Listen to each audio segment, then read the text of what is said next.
കാട്ടുപന്നി ശല്യം രൂക്ഷമായ തൃശൂർ എളവള്ളി പഞ്ചായത്തിൽ വെടിവെച്ചു കൊന്നത് 150 കാട്ടുപന്നികളെ.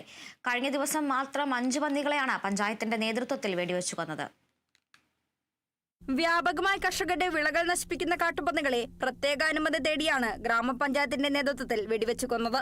സംസ്ഥാന സർക്കാർ എല്ലാ പഞ്ചായത്ത് പ്രസിഡന്റ്മാരെയും ഓണററി ലൈഫ് വാർഡന്മാരായി ഉയർത്തിയ സാഹചര്യത്തിലാണ് ഗ്രാമപഞ്ചായത്ത് പ്രസിഡന്റ്മാർക്ക് പന്നികളെ വെടിവെച്ചു കൊല്ലാൻ ഉത്തരവിടാനുള്ള അധികാരം ലഭിച്ചത്. പിന്നാലെയാണ് പ്രദേശത്ത് കാർഷിക വിളകൾ നശിപ്പിക്കുന്ന കാട്ടുപന്നികളെ വെടിവെച്ചു കൊല്ലാൻ തീരുമാനമായത്. ഗ്രാമപഞ്ചായത്ത് പ്രസിഡന്റ് ജിയോ ഫോക്സ്, വികസന standing committee chairman KD Vishnu എന്നിവരുടെ നേതൃത്വത്തിലാണ് കാട്ടുപന്നികളെ വെടിവെച്ചു കൊന്നത്. നമുക്ക് 5 രജിസ്റ്റർ ചെയ്തിട്ടുള്ള ലൈസൻസുള്ള തോക്ക് ലൈസൻസുള്ള വ്യക്തികളുണ്ട്. അവരെ കൂടെ രാത്രി ഏകദേശം 8 മണിക്ക് തുടങ്ങി പുലർച്ചെ ഒരു 4 മണി വരെ ആണ് നമ്മൾ ഈ പന്നിവേട്ട നടത്തിക്കൊണ്ടിരിക്കുന്നത്. എന്നാലും കർഷകരുടെ പ്രശ്നം പരിഹരിക്കുന്നതിന് ആവശ്യമായ നിലപാട് സംസ്ഥാന സർക്കാർ സ്വീകരിച്ചപ്പോൾ എളവള്ളി ഗ്രാമപഞ്ചായത്തും അത് ഏറ്റെടുക്കുകയാണ് ഉണ്ടായിട്ടുള്ളത്. 3 ലക്ഷം രൂപയോളം ഇതിനായി ഗ്രാമപഞ്ചായത്ത് ചെലവഴിച്ചു കഴിഞ്ഞു.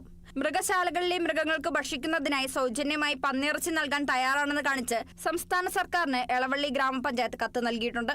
അതിന്റെ അനുകൂലമായ തീരുമാനം ലഭിക്കുമെന്ന പ്രതീക്ഷയിലാണ് ഗ്രാമപഞ്ചായത്ത് ഭരണസമിതി. Kerala vision news, Thrissur.